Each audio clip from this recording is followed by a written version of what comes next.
KSI's fight, man. I heard the news. It sucks for Alex. Into a corner. If he doesn't accept the fight with me, we all just know that he's scared. KSI, I will come to London. I will weigh 180 pounds for the fight. You could be the A side. What's your excuse? Do you accept?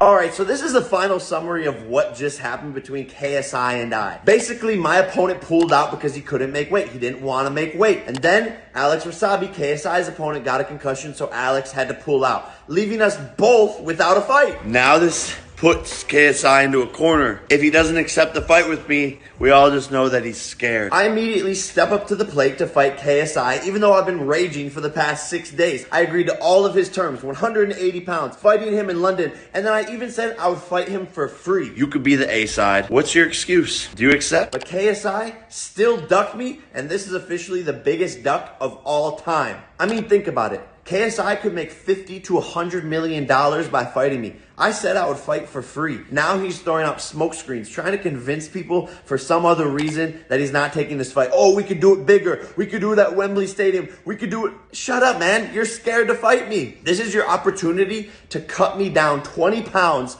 over the next 20 days and to make all of the money from the event. KSI, fighting me right now would have been your best chance. I have to cut all of this weight. I'm not in camp right now. My team is nowhere around me. We would have to reassemble, fly to the UK with the time difference, fight in front of all of your fans. You said you had the mindset. You said that you're going to win no matter what. I've got the mindset of no one can beat me.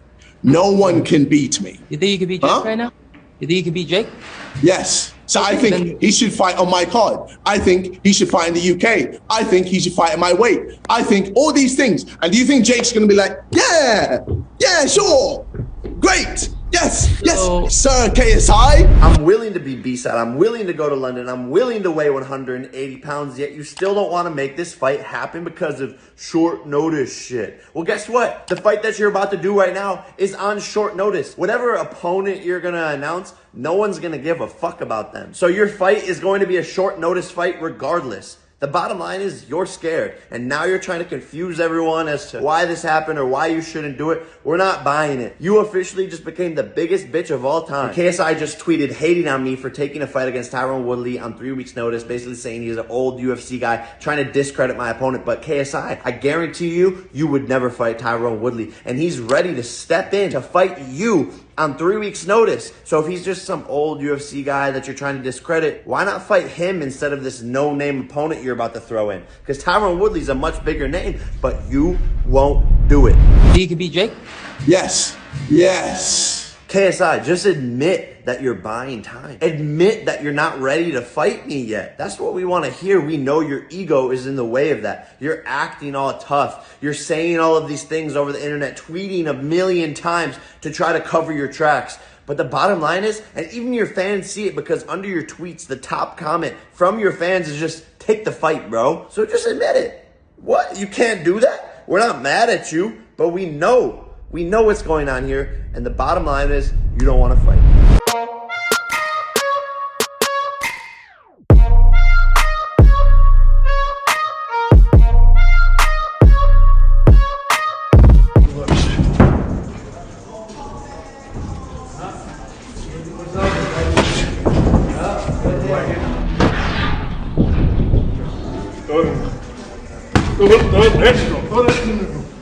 Get on. Get downstairs.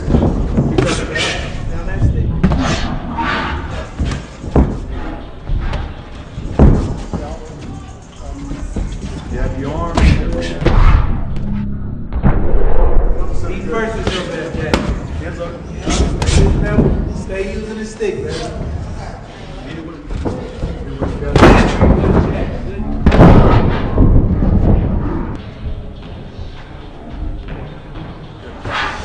Take some deep breaths. Bring the hands up. There you go.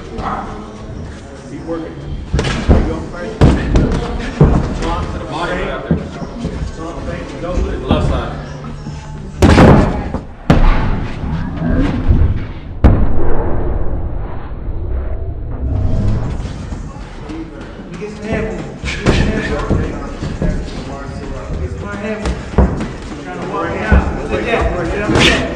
Trying to walk me out. Close enough, right here.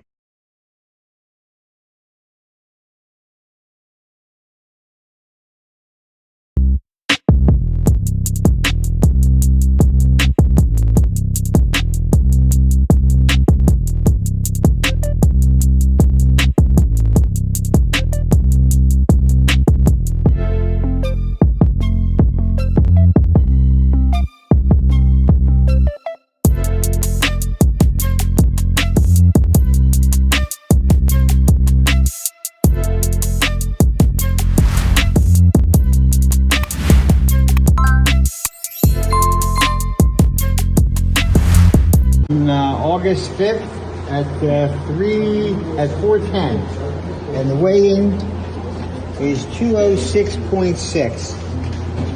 206.6. 206.6. Let me go ahead and kill all this internet cat Jake Paul got going on for y'all. Look, I'm a bridgerweight. I campaign at bridgerweight, or otherwise known as heavyweight outside of the WBC. Now look, I signed a contract to make 200 pounds within the 3 or 3.5 weeks that I had to do it, but I couldn't do it. My body simply would not let me do it, would not let me get down to 200 pounds. But where in boxing do y'all see them canceling fights a whole week in advance? I didn't even get my last week to get down as low as I could. I told this man, it's penalties involved, keep the purse. Keep the purse. I fight you for the $5,000 minimum. That's how much it means to me, and that's how much faith I have in knocking him out. I would have beat this man with one hand, just like I did in the gym. But let him tell it. He already beat my ass in the gym when I was 230. So if you beat me up while I was 230, what's the problem in fighting me while I'm 215? What's the problem fighting me at 210? It's clearly them not wanting to fight. It's not me pulling out the fight. It's them not wanting to fight. I never said that I didn't want this fight.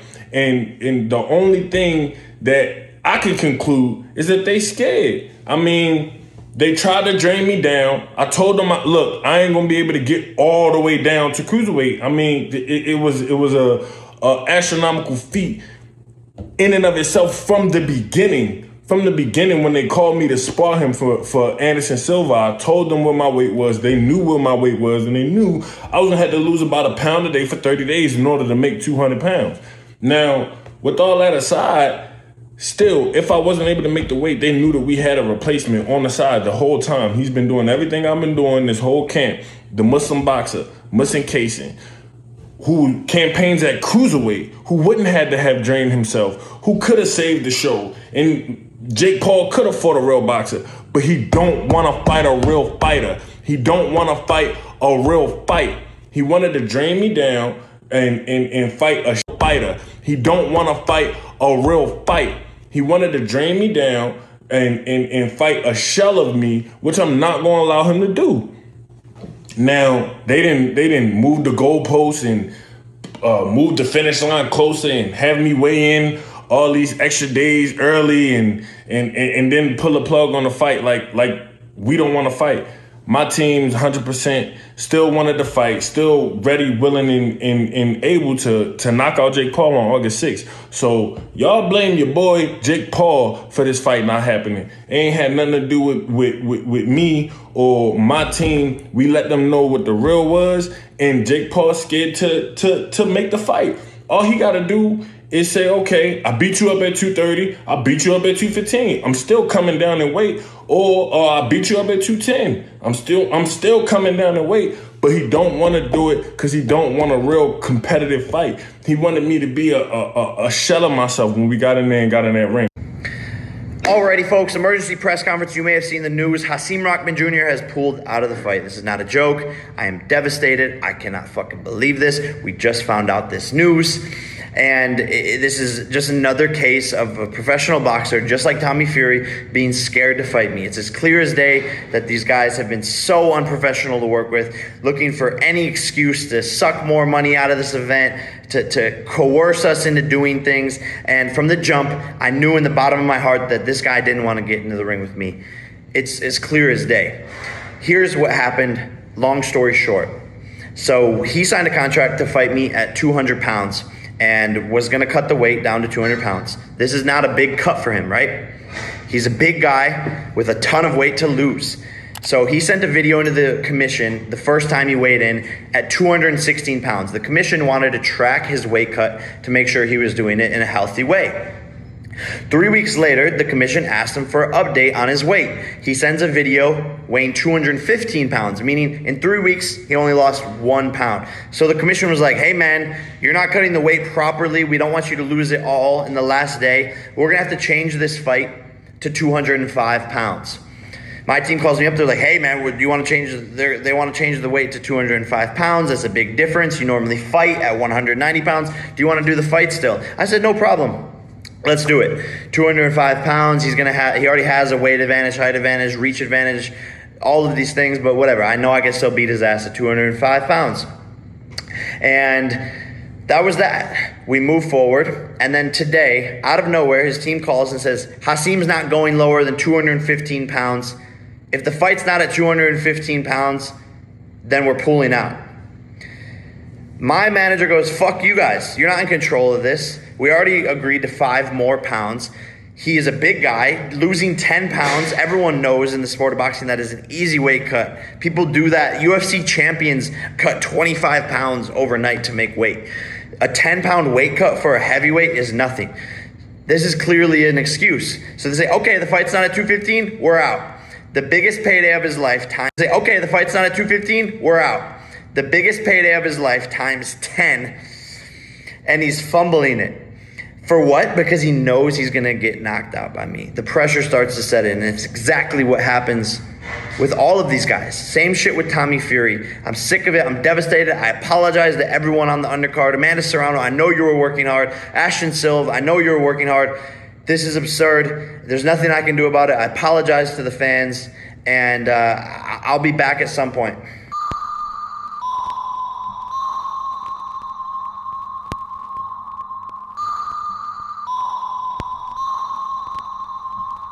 Introducing Super Thanks. Right here on the official Boxing Ego YouTube. Super Thanks allows you, the viewers, to show a little bit of extra gratitude, which enables me as a full-time content creator to push out the content you need in the world of boxing. Underneath all the videos, you will see a heart with the $sign in it. You can enter any amount that you find suitable as a Super Thanks. A brand new interactive and colorful way to get your comments highlighted and noticed by not only myself, but other people on the YouTube platform. Super Thanks, a unique and cool way to show and applaud us full-time content creators. Hopefully you guys enjoy the content. Super Thanks. The future is now. The Hibernation 5s by Kenichi Bear. Hybrid gaming and lifestyle headphones. Out of the box, you can connect to any console or PC. Bluetooth ready, with a low latency USB adapter, color RGB, and extreme bass mode. The Hibernation 5s adjust to you. Whether you need a gaming, travel, gym, or lifestyle headphones, the Hibernations got you covered.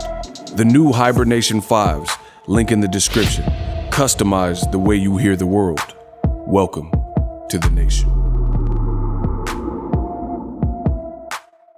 Are you tired of your YouTube videos not getting any views? Well, consider TubeBuddy. I've used TubeBuddy for years to scale up my YouTube channel. Now we're sitting over 200,000 subscribers. TubeBuddy is a browser extension that offers a ton of built-in productivity and time-saving services to take your channel to the next level. Use my link in the description to get started with TubeBuddy and level up your channel faster.